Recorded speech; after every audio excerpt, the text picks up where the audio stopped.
So welcome to today's live Q&A. And just as a quick reminder, this will be the last monthly one that we're doing. After this, it's going to be once every 3 months. And it'll be the same um, time and day in terms of second Saturday of the month. So the next one would be June, and then September, and then December. And in the meantime, I've returned to writing my blog every couple of weeks. And so if you do have questions that you want answered, you're more than welcome to email me at candy.thriving@gmail.com. And I'm happy to answer questions in the blog in the meantime. So it's nice to be here with all of you today. And we're going to start off today slightly differently than we have sort of previous live Q&As, with a little bit of we'll call it an experiment. It's kind of a somatic practice or experience, but it's really an experiment in terms of our own sort of internal landscape. So we want to adopt an attitude of curiosity, maybe some playfulness or lightness as we go ahead and do this. And let's just be curious, not without judgment, just kind of seeing what shows up.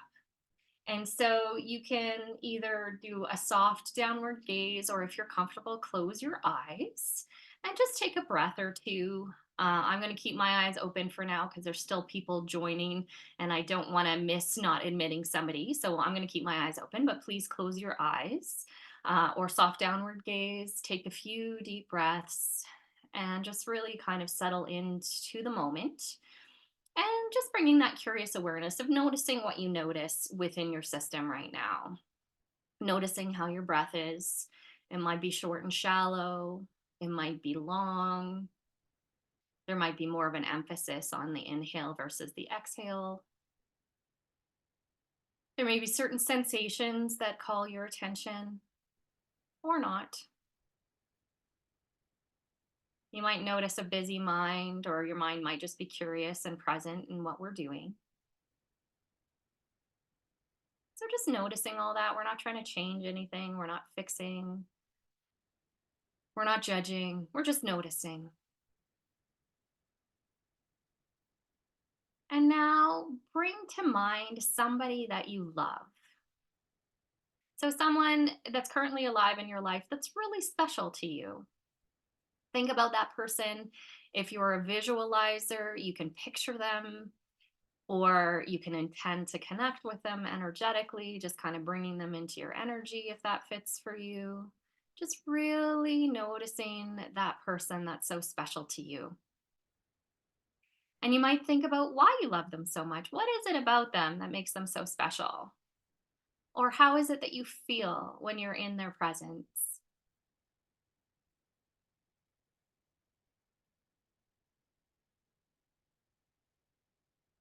And as you do this now, notice what's happening inside.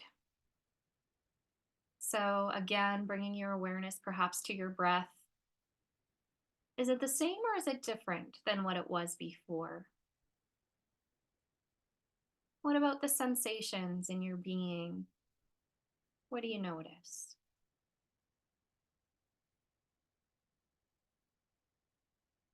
Have your thoughts changed or your emotional state changed, even in the speed or the intensity?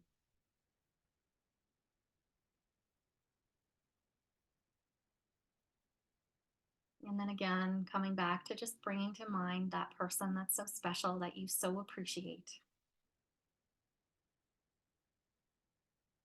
Noticing the breath.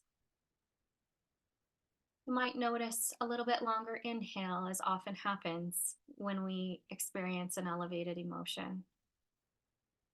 You might notice an expansion in your chest or a softening of the muscles, or a little bit more focus in the mind. And now bringing to mind somebody that you don't like so much. So it could be somebody in your personal life.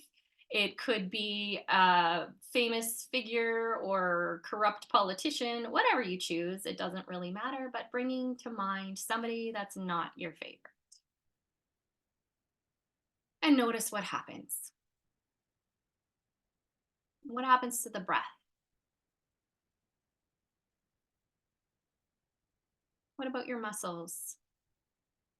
They may be a little bit tighter. There may or may not be sensations that go with that too.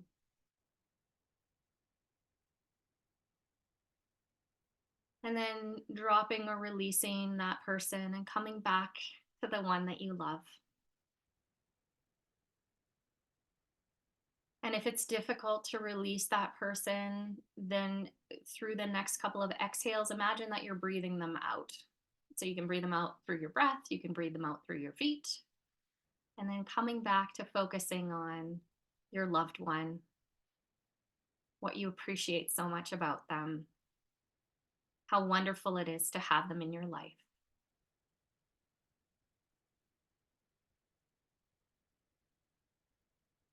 And then when you're ready, you can open your eyes in your own time and space and coming back into the room, into the present moment.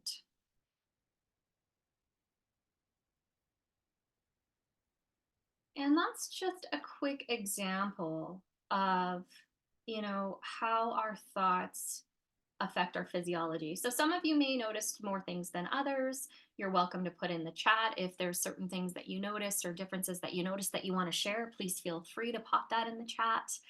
Oftentimes, people will experience a bit more expansion when they're thinking about the ones that they love. The breath becomes deeper and more regulated, more emphasis on the inhale. Sometimes we'll notice a softening of the muscles, a sense of overall well being, slowing down of the thoughts. Those are just some of the examples which you may or may not have experienced, and that's totally fine. But some of the things that often happen when we are in an experience of thinking about a loved one versus when we're thinking about somebody that causes us distress. There can be often short and shallow breaths, tension in the muscles. We kind of tighten up, we're bracing in a lot of ways against even that thought.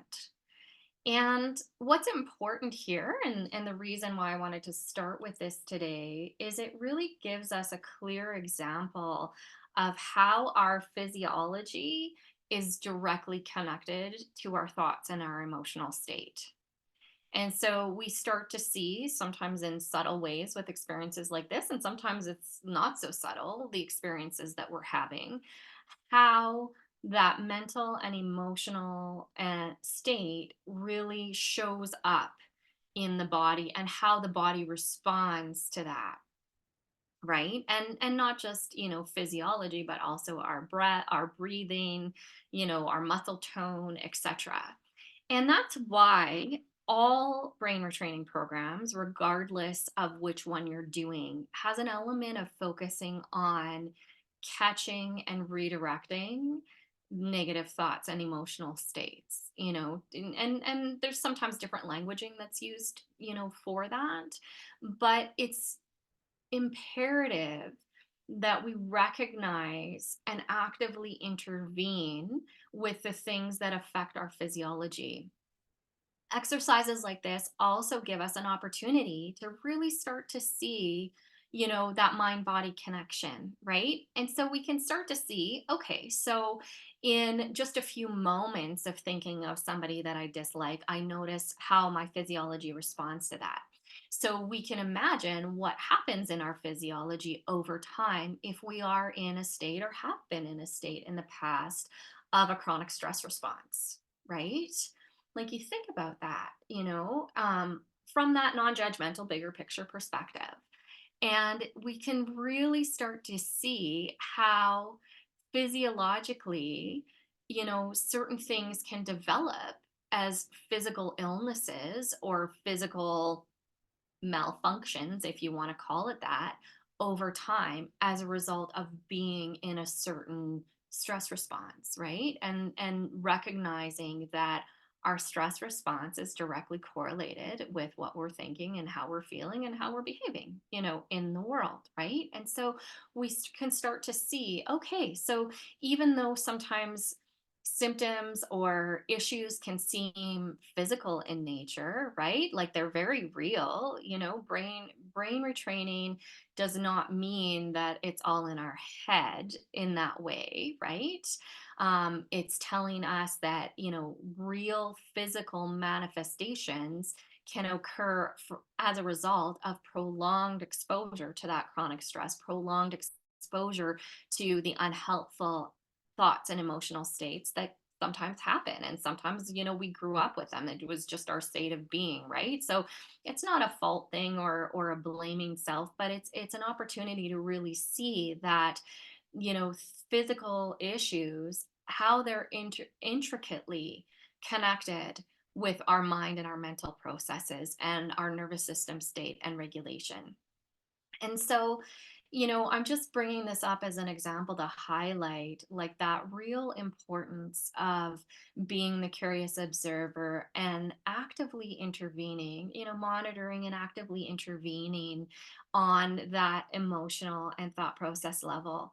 And, when we don't actively intervene or consistently intervene, what will happen is our system goes back to automatic pilot, right? Or the habitual state or nature that we're used to operating in. It's like the default, right? So if we've been operating on a bit of a stress response for a long period of time, or maybe all of our lives for some of us, then when it goes unopposed, that's what it goes back to, right? It will go back to the habitual and default. And oftentimes that's where I see a lot of people getting a little bit stuck in their retraining or not moving forward as quickly as they would like to, or making progress as quickly as they would like to, because these habitual patterns keep showing up and we don't always override them. They're so normal to us. They seem natural. They seem, and they're automatic, right? And so we don't always catch them, and B, sometimes it can feel like it's a lot of effort to constantly be on top of that, right? And so sometimes they go unopposed, or we're really good at being on top of them until a stressor or an external event comes into play, and then everything kind of goes out the window. That can kind of happen too, right? And it's not that we have to be perfect.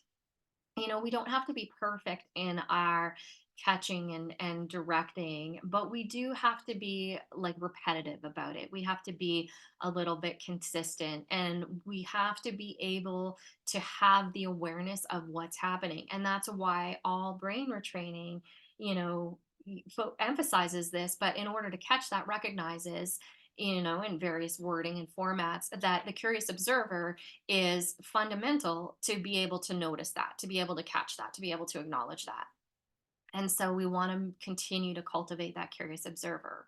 Along similar lines, we really can see how when we've been in a state of stress for a prolonged period of time, right? Or, um, grown up in a certain state like that, or maybe there's been a cluster of events that dysregulated your nervous system and it got stuck there, that we can have, sort of a baseline in the nervous system of a slightly heightened response. And so this is the other area, and this is why I'm bringing this up, because this is the other area that I see sometimes getting in the way of people being able to make progress as readily as they would like to, is that there's this baseline of slightly heightened sympathetic nervous system that's operating all the time. And so someone might be pretty good at catching their thoughts for the most part. They might be pretty good, at redirecting their emotional states and actively cultivating elevated emotions, but they might also be orienting to that from a place of feeling pressure, like I just got to get this done. They might still be rushing in their day to day life. They might have trouble or negate, the exercises that calm the nervous system, like have a bit of an aversion to, the meditation or the breath work, or, they do stuff like that and they find that their mind is racing and they have this feeling of, come on, let's just get it done. Like, let's get this over with. I want to move on to other things. All of those are indicators or evidence that the nervous system has been operating at this baseline of a heightened response, right? Like this is kind of the normal or the habit zone of the nervous system. And when we're doing things to kind of bring it back into regulation, there can be that resistance to doing that. Or that's where it becomes very telling that our nervous system has been in that state, because then we really start to see the resistance to that, right? So I can think back, like in my own personal experience, the first time I did an MBSR course. So MBSR stands for mindfulness based stress reduction, which is exactly how it sounds. It's mindfulness, meditation, and mindfulness tools used to reduce stress levels and to help people like expand their tolerance for stressors. It's an 8-week program. And uh, it is done like the way that it's done. It's a lot of experiential, a lot of exercises designed to really sort of calm the system. And so I can think back, like I remember when I first did this course, it felt so incredibly slow. These exercises that we were supposed to be doing every day, and the guidance, like even the wording and the way that they spoke seemed abnormally slow to me. And it was almost painful in some ways to like have to kind of sit through that, but it was a really good opportunity and really telling of where my nervous system was used to operating at that point in time, right? And of course, over time and over the progression of the course, as I habituated or acclimated to this slower, kind of state, then it became a lot easier, right? And it kind of brought everything down. But that's just an example of how we can be operating at this baseline of heightened dysregulation or heightened response without necessarily, always being aware that that's what's happening. And of course that can interfere or slow down, the progress that we're trying to make. And so yeah, just some things to kind of keep in mind. And so notice where your resistances are, right? Notice where, like, what parts of the brain retraining you have a little bit more aversion to, or the parts that you find that you don't necessarily go all in. Like we can kind of sort of half effort certain parts just to kind of get through it, can be another sort of telling example of the areas that are maybe needing a little bit more care and attention. And sometimes we need help with that, and so that's where coaching can come into play, or mentoring, to really, kind of help you address those things. But these are definitely things that we want to kind of keep in mind as we're going along. So I don't think I said this yet today, but for those of you that are new, please feel free to pop any questions that you have in the chat. You can send it to everybody. You can send it to me directly. I will be answering questions as we go along. And so the first question was actually emailed to me prior to this morning's course. And so I just wanted to start there. And this question is about when facing challenges, like physical challenges of possible surgery and a lot of discomfort or lost sleep, tools and tips on how to kind of keep calm, right? To kind of keep regulated.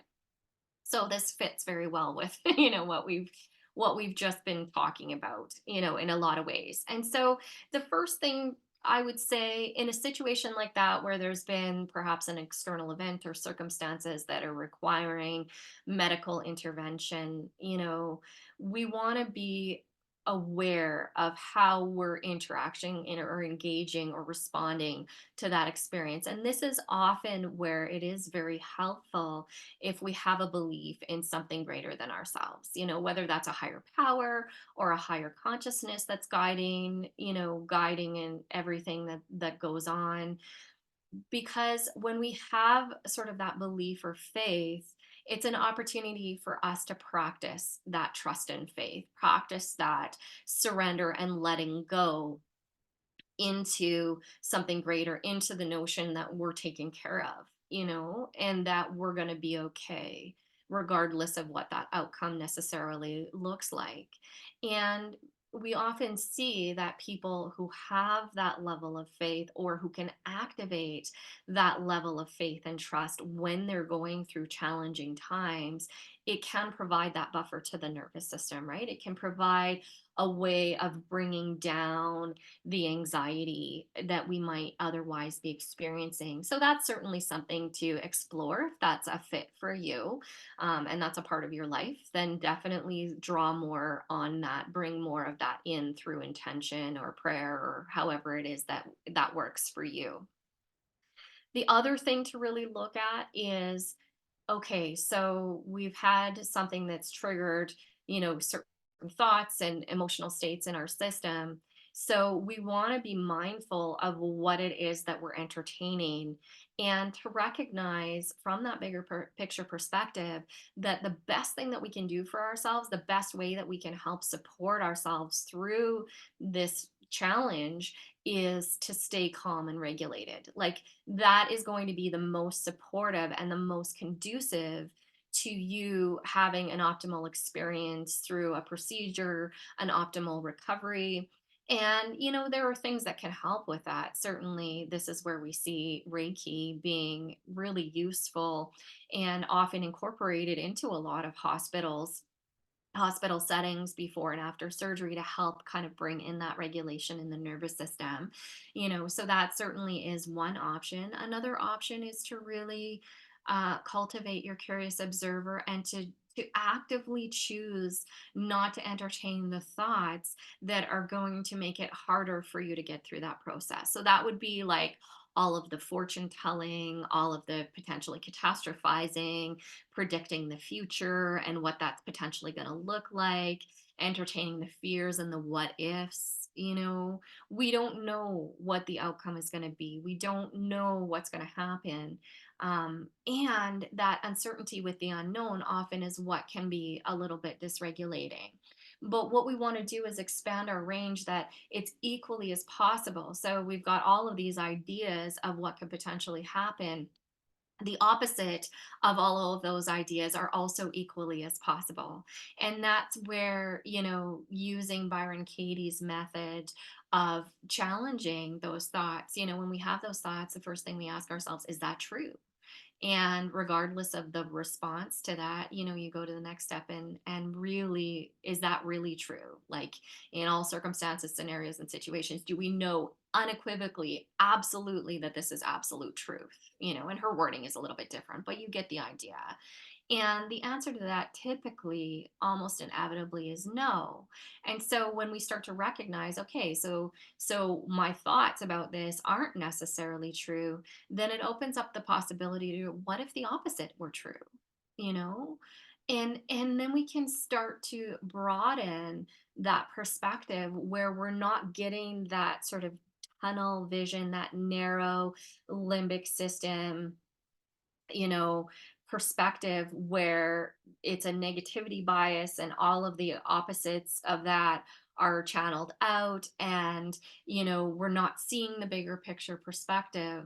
And so that can kind of help sometimes to kind of calm and regulate the thought processes around that. And then, of course, the things that we can do to settle our nervous system. So we're noticing, okay, yeah, there's some anxiety there. What would be helpful in this moment to help kind of release that or settle that down? And sometimes it's a meditation, sometimes it's maybe yoga nidra, maybe it's around a practice, or maybe it's a visualization of things going really well. And that visualization and mental rehearsal is definitely a valuable tool to use in situations like this, where we're playing out in our mind the entire process and seeing things working out beautifully and in our favor. And that can also be calming, to the limbic system as well, right? And sometimes it's bringing in a little bit of the outside, things that can also be helpful, like Reiki or other processes that help to kind of calm your system. But that overall perspective of the best thing that I can do for myself right now is to take care of myself in the best way that I know how, by calming and regulating my nervous system. And that's going to put me in the best possible position to navigate, these challenges. All right. So, next question here is someone who's been rewiring for over 4 years, did a lot of releasing of past traumas and emotions over the last year, um, and then experienced a bit of a limbic system upheaval, right? So, and oftentimes those are perfect storms, right? So sometimes we can identify one thing, sometimes it's a combination of things, and how to kind of reframe the situation as though I'm not beginning again when symptoms are similar than they were when we first started. And so this is a really good question, and I'm glad that this was asked because this can sometimes happen. We're going along swimmingly in our retraining. We might be, fully recovered. We might be significantly recovered.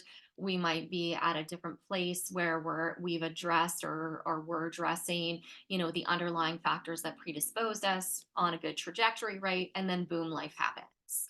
Life happens, and we start to see evidence of the limbic system impairment. And so the first thing is not to freak out about that, right? Like, to know that when there is a re-injury or a significant stressor or cluster of stressors, it's absolutely normal and natural to have a re-experiencing of symptoms that you might not have experienced for a long time, or, a little while, right? Does not mean you're going backwards. And this is where we really want to actively intervene with the limbic system. The limbic system will make a story about that. Oh, I'm going backwards. I'm having to start all over again. It totally negates all of the work that you've done and all of the progress that you've made over that period of time.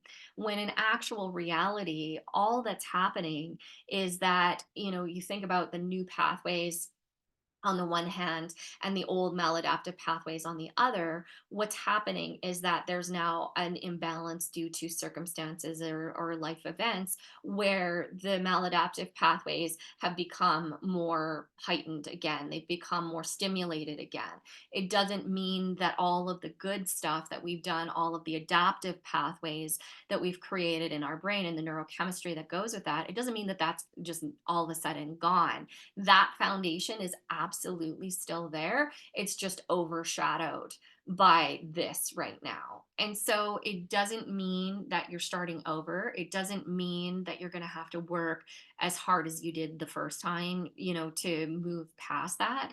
In fact, chances are very good that that's not even remotely accurate, because you do have this foundation that you didn't have before. All it means is that there's some upheaval in the system that needs tending to, right? And so, and sometimes it's helpful to kind of reflect on what was really helpful previously that really helped make strides for you forward, and go back to a little bit more immersion in that. Sometimes it's helpful to change things up a little bit in terms of how you did it so it feels a little fresh and new rather than, the mundane. But oftentimes, what I see in situations like this is if people kind of catch it early on when there has been a little bit of a perfect storm or upheaval, and they really immerse themselves in all aspects brain retraining for a short period of time, things can shift, relatively quickly. And yeah, so it's really being aware of, okay, this is part of the process, and, not getting sucked into that limbic system story of, and sometimes with that story comes up this idea of this isn't going to work and I'm never going to get better. And so we want to challenge, those beliefs too, right?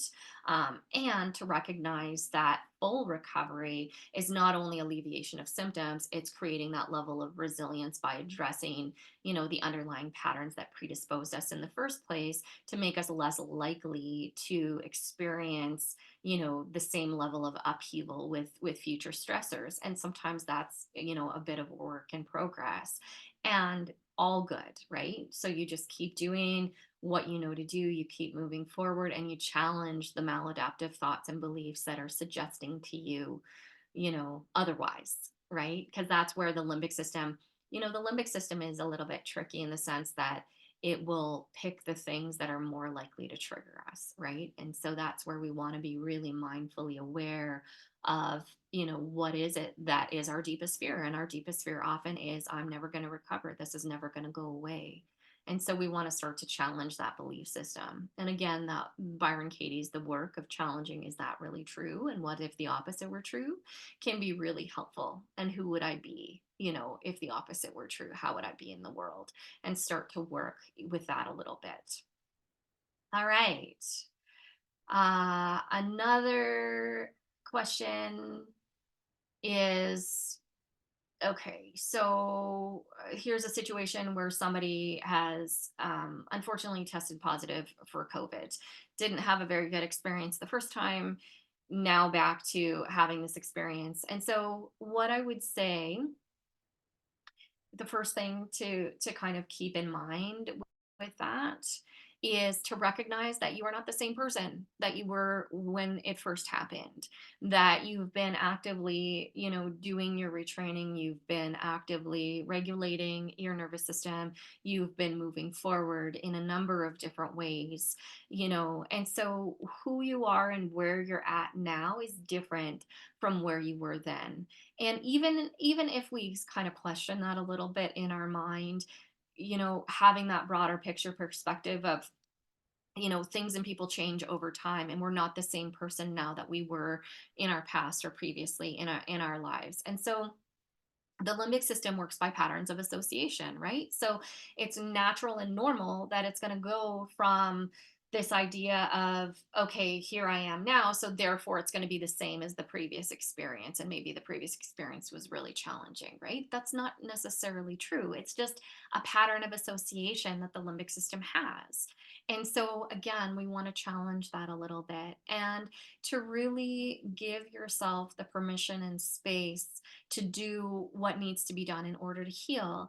And this is where, we need to recognize that when there is something physiological that's happening in our system in this way, that the body's does its deepest growth and recovery and rejuvenation when we're sleeping, right? Like that is our healing time. And so it might mean that we take a little bit more time for the rest and rejuvenation, and to really give yourself permission to sleep as much as you need to sleep for a window of time. And sometimes that's a little bit challenging for people with energy based it's because they associate sleep with dysfunction, right?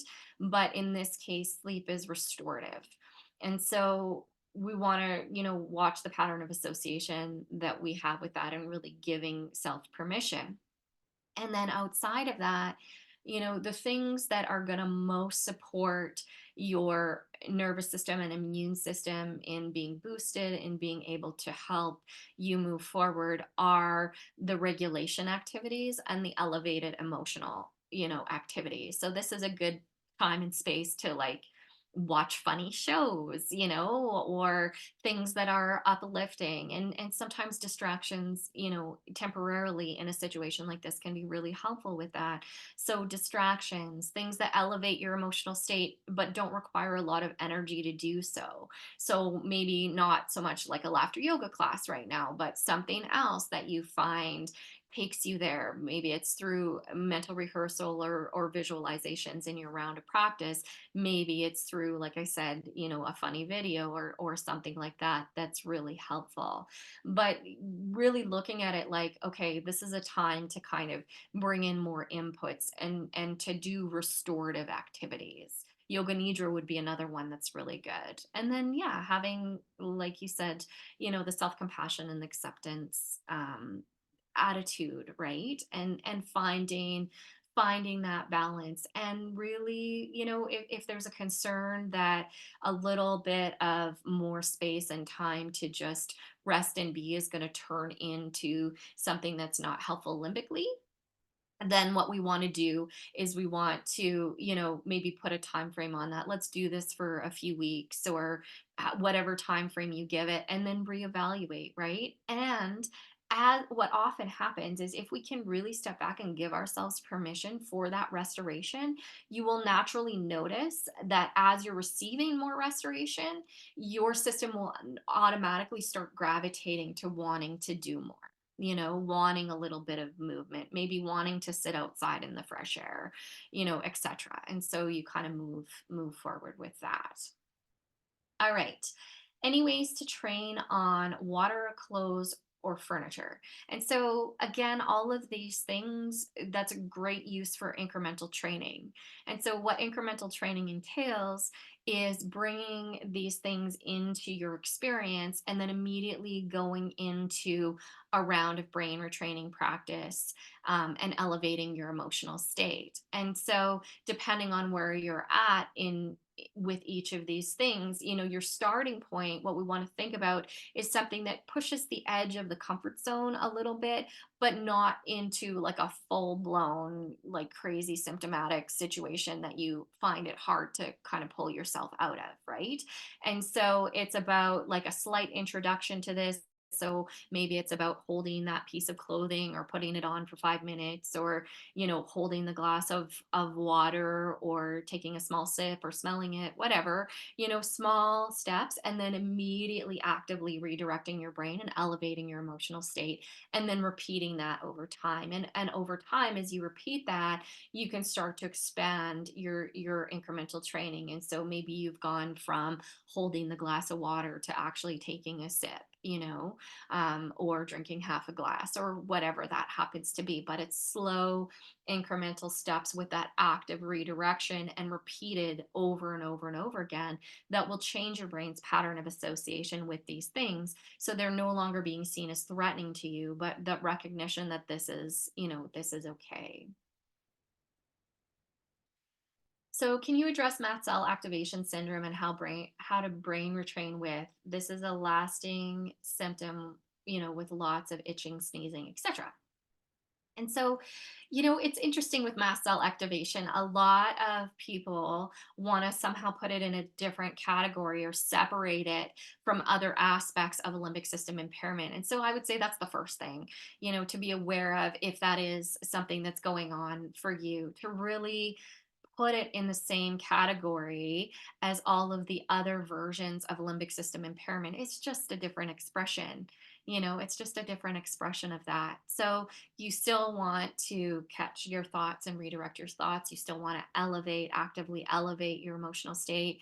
You want to watch how you're responding to symptoms when they show up. How much airtime are you giving to this? What are the thoughts and belief systems that are coming up around it?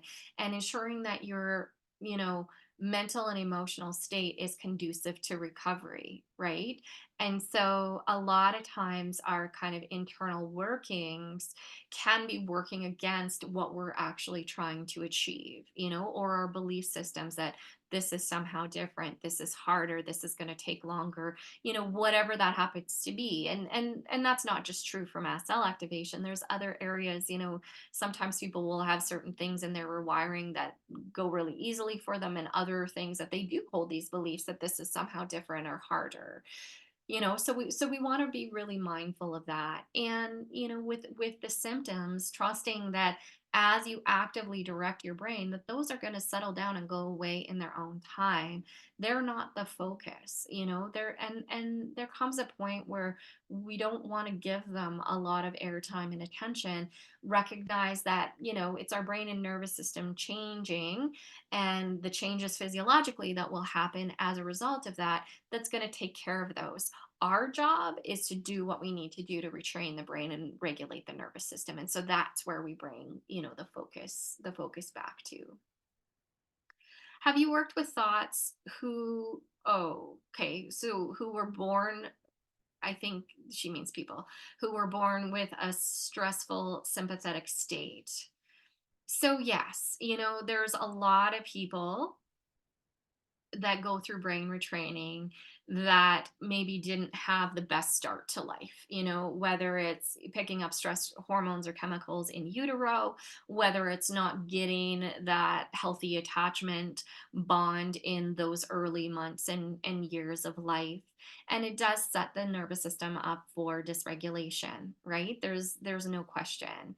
And sometimes it can make it a little bit harder to actively regulate the nervous system. And so in situations like that, we still want to do the nervous system regulating activities, and it becomes even more important in those circumstances or situations, because we're rewiring our nervous system to a new level of normal that it hasn't necessarily yet experienced in this lifetime.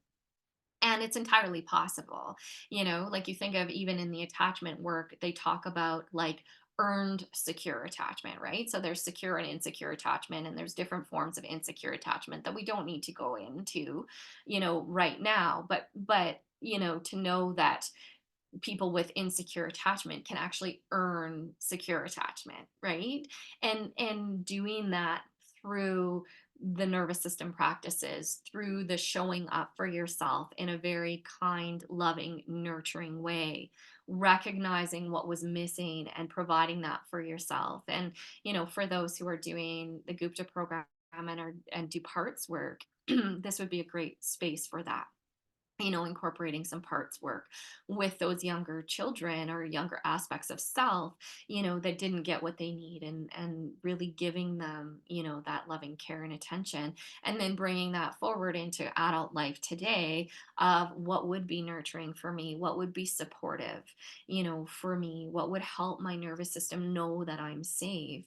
And we bring more of that in, and rewiring is absolutely possible. So the nervous system has neuroplasticity just like the brain has neuroplasticity. It has that flexibility, and we can achieve that, regardless of how we started out. It just sometimes takes a little bit more of a intervention, and sometimes working with a practitioner to help us with that if we're struggling.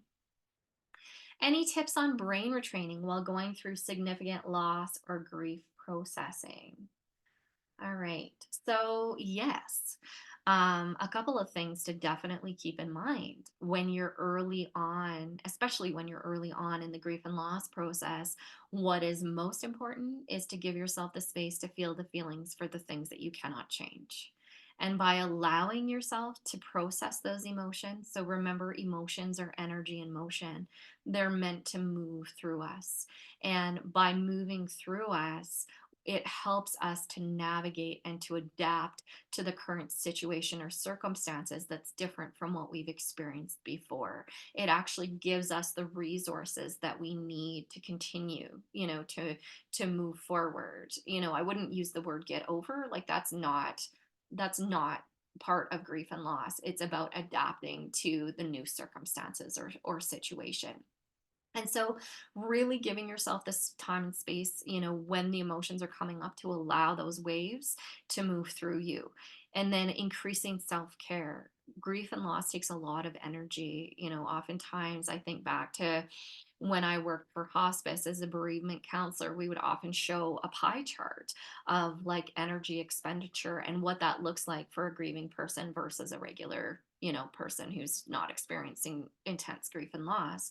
And, it takes a lot of energy. A lot of that pie is going toward processing, that experience. And so that's where filling your cup, resourcing yourself becomes even more imperative and important. And so having a thought about what is it that feeds me? What is it that fills me up? What helps to kind of replenish me? And can I bring more of that in? And then moving forward, it's looking at compartmentalizing the grief a little bit more. And so giving yourself the time and space to feel the feelings when they're showing up, to move through the waves. And then outside of the waves, you're really back to incorporating the paradigm or the principles of brain retraining, where there's not a lot of airtime given to ruminating about the situation or circumstances, where we're actively directing our thoughts or our emotional state, and it's a bit of a process, right? So at first there might not be as much of that. It might be more of the self-care and regulation, and rightfully so, and then as you move on, there's more space to do a little bit more of the brain retraining tools and to eventually move more back into that. Yeah, so I'll leave it at that because I know that there's quite a few more questions, and we're getting close to the end of time here.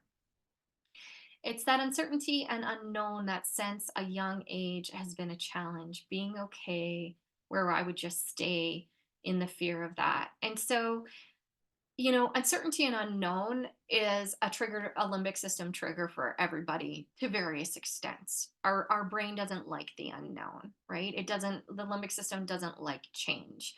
But within the context of this is about reassuring, those younger parts of you and the present day adult version of you that you're safe and that it's okay. And that sense of it's okay with the unknown. There's always unknown. It's an illusion, the idea that we have control, that things are predictable. They're not. Life isn't predictable. And that's okay. And we can thrive in that when we take care of ourselves and we really come to that place of rehearsing and repeating this notion of we are safe and secure, and bringing that in more into the nervous system, not just the languaging or the wording that we're using, but bringing it in more somatically. All right. I'm learning to feel some emotions as part of my retraining. And when I let them in, I can end up in thought emotion cycle. I have some recovery. So it feels very messy and chaotic. I also think this can be a game changer to enable my emotions, just not in a limbic way of thoughts and stuck emotions. Any wisdom on working on this? Absolutely. I love that this is being brought up because this is often a part of the recovery or retraining process, is this notion of learning emotional tolerance and learning the flexibility of being able to come in and out of different, emotional states. And so sometimes when we're first engaging in this, it can be difficult, right? Or it can feel chaotic. It can feel uncomfortable and out of the norm because it's not how our system is necessarily used to operating. But it is an important part of the healing process, and especially the ultimate process that we're working towards, of having that flexibility and resilience in our system. And so, a couple of tips or tools. One thing to keep in the back of your mind, is that emotions are energy in motion. They will move through you. You will not get stuck in a particular emotional state ongoing for a long period of time. Okay. And so oftentimes that is a thought process that can sometimes happen in the limbic system. This idea of, well, if I open up this can of worms, it's gonna be like an ocean and I'm gonna get swallowed and I'm never going to come out of it. That's not how we're wired. That's not how we're designed. Even in people who are doing extremely deep grief work, it's very, very rare that someone would stay in a deep state for more than, say, an hour and a half to 2 hours, absolute maximum, before their system would take them out of that and shift into something else. And that, I'm saying, is an extreme example, right? And to keep in mind that what we resist persists. And so when we're fighting against our emotions, we can feel a little bit more stuck in that storm. Whereas when we're accepting and we're allowing it and we're recognizing, okay, this is moving through me and that's okay, then things do tend to move more quickly. And I would say, sandwiching your emotional work with things that are brain retraining friendly, right? So it might be a round of practice before, it might be, and then a round of practice afterwards, or moving into something that is elevating, something that is grounding and centering to your nervous system afterwards, so that you're helping your system to learn how to switch in and out of those states. So that can be really useful or helpful. The other thing that can be helpful sometimes when we're having a lot of emotions, and let's say there's a lot of thought processes that are going with that is writing uncensored. So writing uncensored whatever is coming up in your experience as you're experiencing that emotion. And so, no holds barred, no judgment of what's coming out, just allowing it all to flow and releasing it. And that added component of writing it out accesses different parts of our brain and helps us to externalize the experience a little bit, so we're not just completely stuck in it internally. And by externalizing it, we can often let it go more easily. It can help us see the bigger picture perspective a little bit more. Sometimes it gives us insights and guidance into how to move forward. And so, writing uncensored is usually done 15 to 20 minutes. You can set a timer. If you run out of things to write, keep your pen moving because it'll start to access more of the subconscious aspects of what's showing up for you. And you would do this for a period of 3 days in a row, not more than that, and then take a break. And you might come back to it later on with other topics, but it's a great way to kind of facilitate the supporting of releasing some of the thoughts that go with the emotions. And then outside of that context of, okay, this is our emotional experience, then we want to incorporate more of the brain retraining principles. So if thoughts are coming up again, like if you're kind of going back to certain things or ruminating about certain things, you can either treat it like a pop or automatic negative thought. You can put it in a box, an imaginary box in your brain, tie up the box. I'll come back to that later when it's my time for writing or my time for, emotional expression. So it's not being negated, it's still there, but we're picking and choosing and setting boundaries around it so that it's not kind of taking over our entire experience. And that can be really helpful. All right. Let's see here. So we're just coming up to the end of time. Um, I'll just quickly address, the last couple of things here. So, mornings being difficult, waking up in a dysregulated state or having more adrenaline or cortisol running through you, not an uncommon experience. Often it's just an indicator of where our limbic system is at because during the night, our limbic system goes unmediated, right? During the day, we're actively intervening, we're doing things to, change what's happening. At night, it's not happening that way, right? It's a bit of a free for all. And so it's just an indicator, a baseline of, okay, my nervous system is still in the process of recovery or rewiring. And so we look at, okay, how do I best support myself first thing in the morning? And oftentimes, we want to immediately go into something that is regulating and something that is shifting, our brain. So it might even be in a situation like this that you're doing a round of practice or a mini round in bed before you even get up, right? Like immediately upon waking, you're actively intervening with your nervous system and limbic system. And then after that active intervention, maybe it is a meditation practice or something like that. And oftentimes, this experience, will change over time. Sometimes it takes longer than other times, like some people see this a little bit sooner in their recovery process than other people, but it will change because, as I said, it's an indicator of what's happening in your limbic system. And this idea of, okay, it's showing up more as a nervous system, like a cortisol surge. That's where, incorporating more nervous system friendly, nervous system restorative regulating practices into your day, may also help to shift what's happening through the night and what you're waking up in. And so I would say make sure that you've got a consistent meditation practice, considering adding maybe a yoga nidra once a day that can be really grounding and restorative as well. And to really look at, okay, what is my nervous system baseline and what does that look like throughout the day? And that might just be that, okay, this is your area or your layer of limbic system or wiring that is coming to the forefront to be addressed right now. And that's why this is, showing up in this way. All right. So, tips on training on weather stuff, incremental training or future visualizations.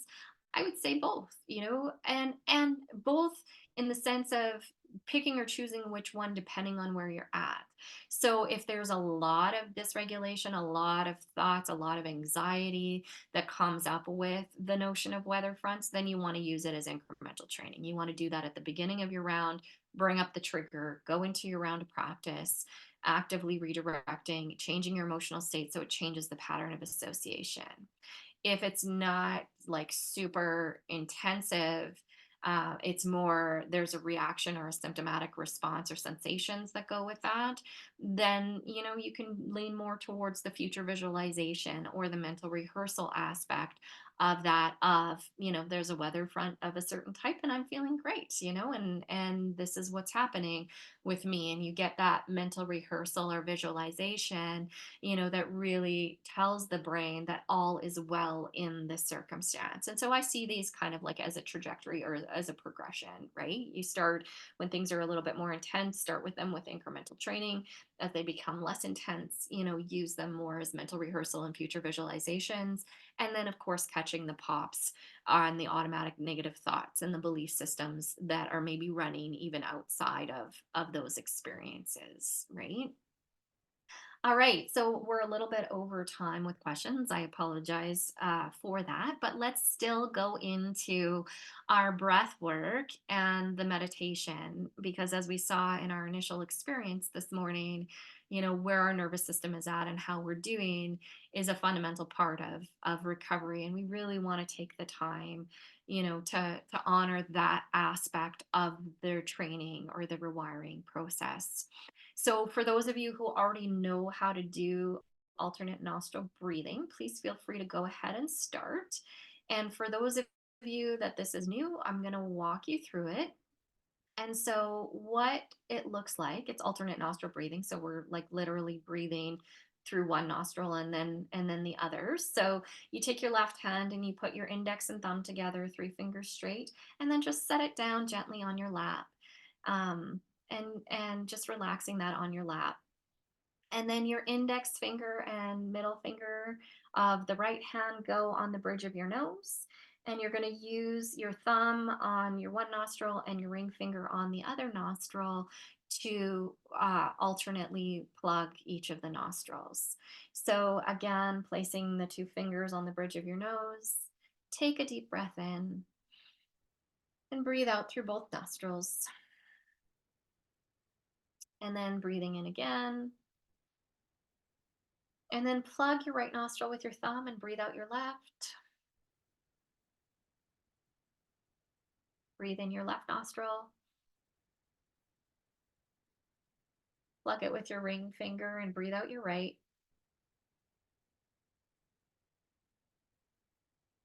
Breathing in your right.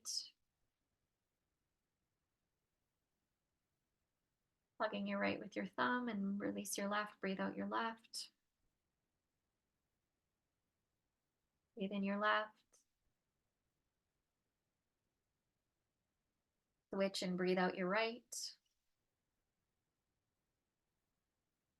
Breathe in right.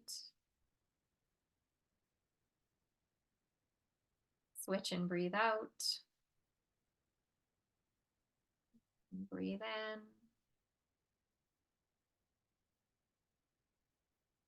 Switch and breathe out.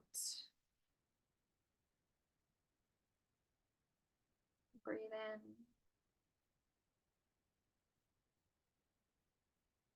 Switch and breathe out. And continue at your own pace.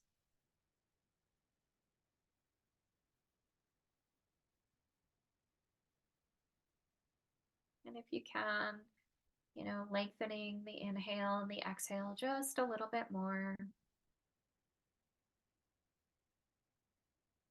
Noticing if there's any tension in your body and just actively releasing those muscles as you're breathing in and out.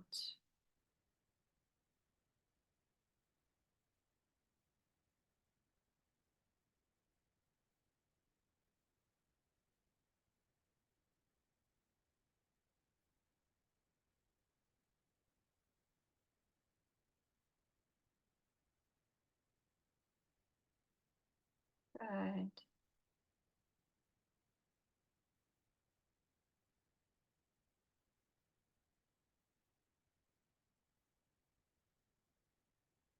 then the next time that you breathe out your left nostril, you can release your hand, both hands.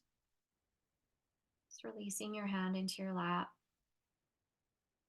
and just taking a moment, allowing your breath to come back to normal, and just taking a moment to notice what you notice inside right now. Notice where your thoughts are at.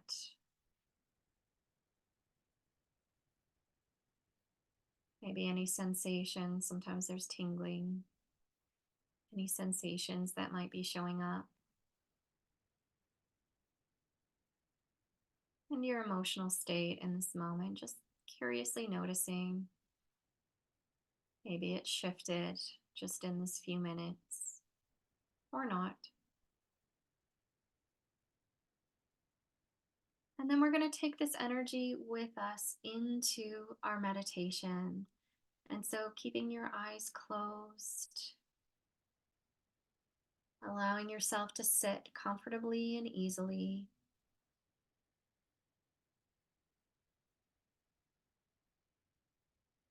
Taking a deep breath in and let go.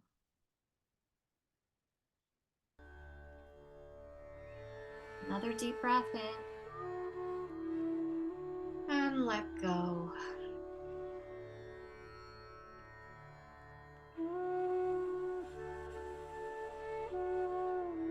Notice the sounds around you.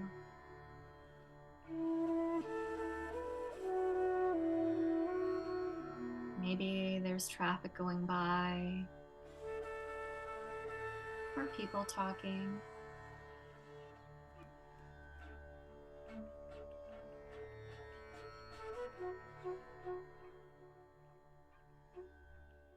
Maybe there's the sound of a furnace running or a fan.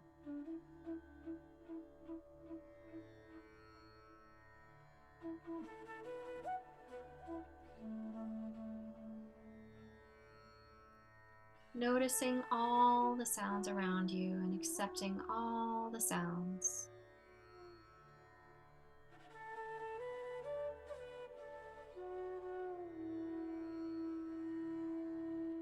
Accept all the sounds. You are now in harmony with your environment.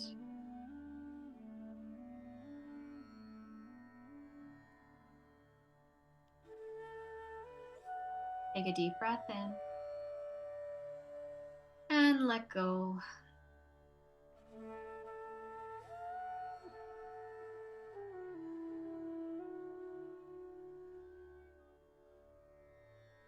And now bringing your attention to your physical body.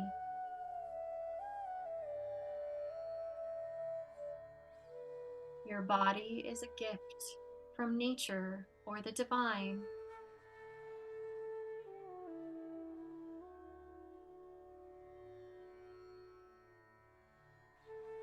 Let's take a moment now to honor this gift. Bringing your attention to your feet.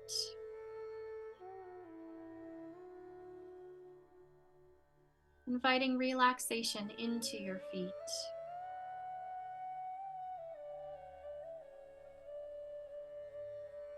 Your lower legs.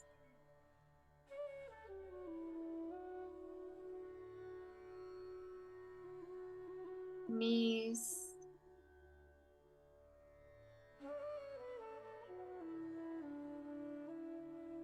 Upper legs.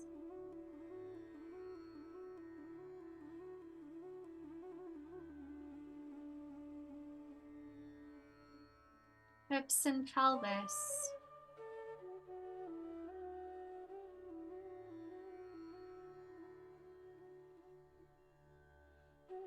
Lower abdomen.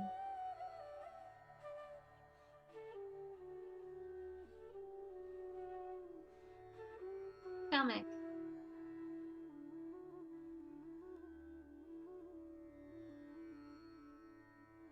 Chest.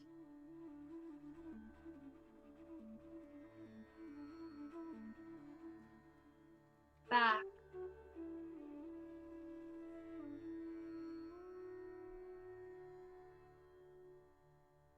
right arm and shoulder,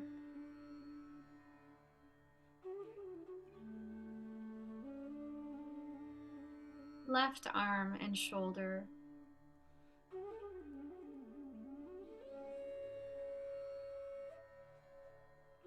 neck,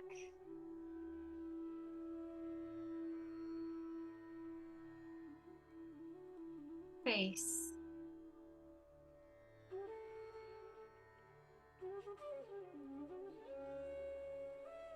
head,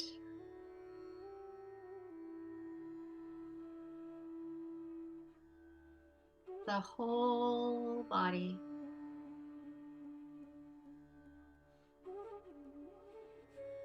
The whole body.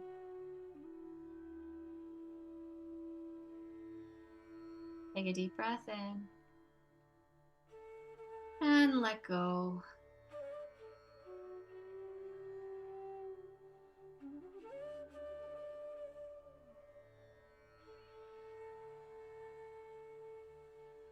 And now bringing your attention to your thoughts,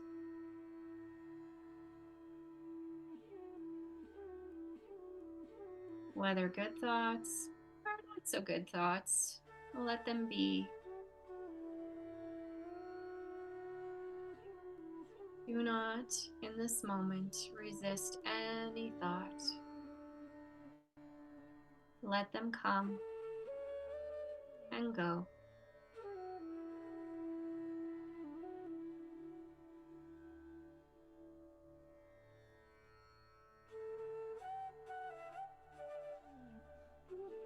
You are now in harmony with your thoughts.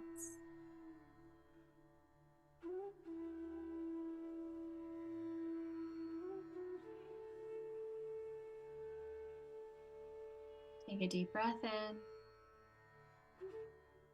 and let go.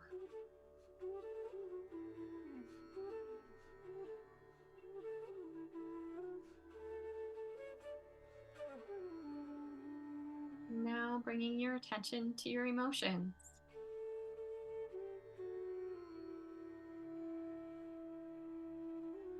You are peace and joy.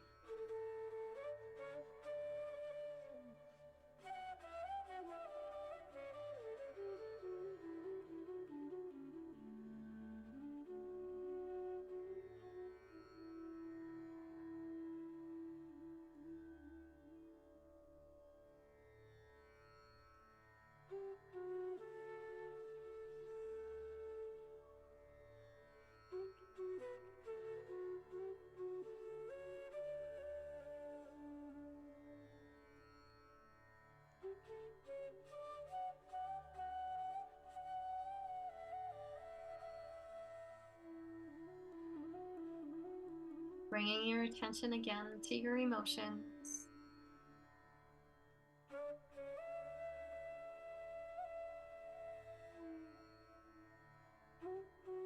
Bringing your attention to your thoughts.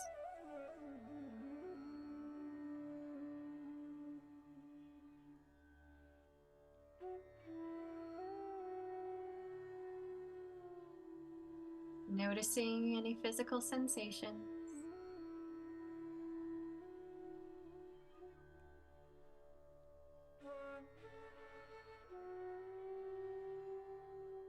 Noticing the sounds around you.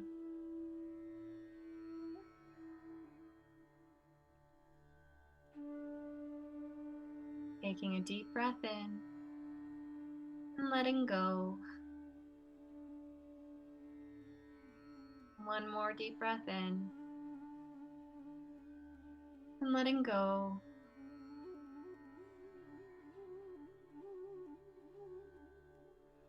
And then in your own time, slowly coming back into the space. You may choose to wiggle your fingers or your toes. You might feel like having a bit of a stretch or making slight adjustments to your body. And when you're ready, opening your eyes coming back into the here and now.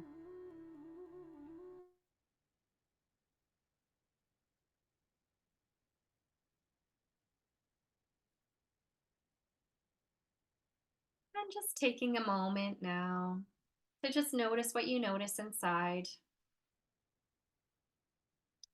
Notice your mental and emotional state. Maybe you're feeling a little bit more present or more grounded. And then taking this energy with you as you move into the rest of your day. So it's been a pleasure spending this time with you. And I wish you all of the best. And I hope to see you again in 3 months when we do this again. And I will send out a reminder. I'll do it probably a couple of days before, just because of the length of time. A reminder again, so everyone who's already on this email or registered is automatically, registered for those other live Q&As as well. So, but I'll send out that reminder. And in the meantime, I wish you all the very best. Take care. Bye for now.